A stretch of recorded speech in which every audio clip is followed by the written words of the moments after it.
Bonsoir à tous, merci de nous retrouver sur TV Sud pour votre journal local du Gard.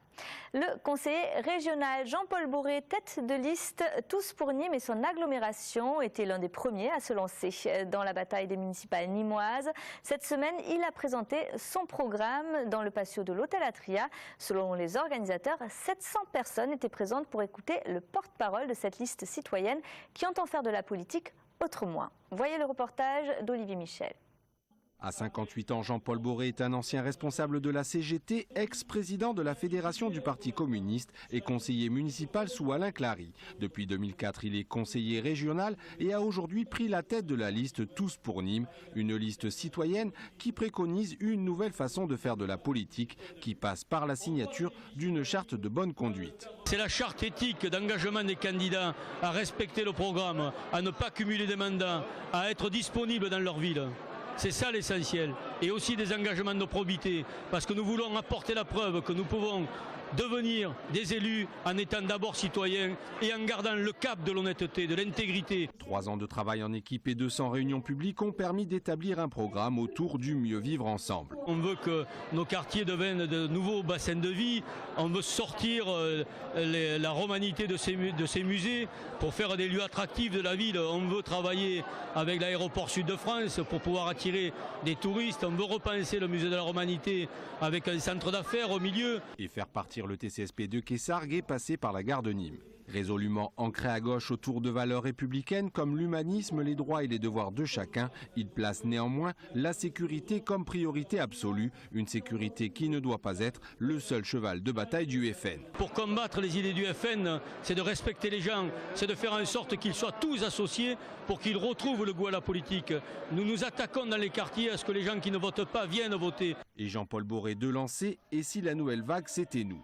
Une vague qui fait en tout cas déjà des remous à gauche. Entre son conseiller régional et sa vice-présidente, Christian Bourquin a choisi de soutenir Françoise Dumas.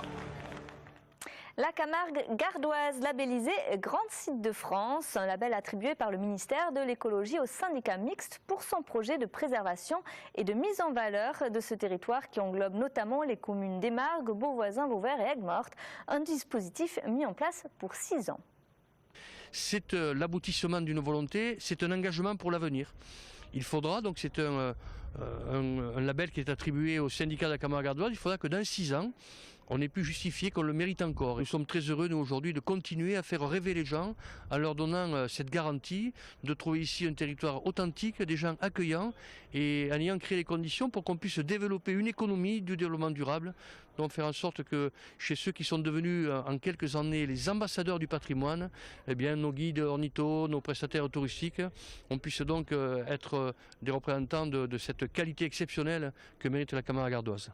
Il s'agit du 14e site de France à décrocher ce label, comme Saint-Guilhem dans l'Hérault et le Pont du Gard, le Languedoc-Roussillon est donc la seule région à disposer de 3 sites labellisés.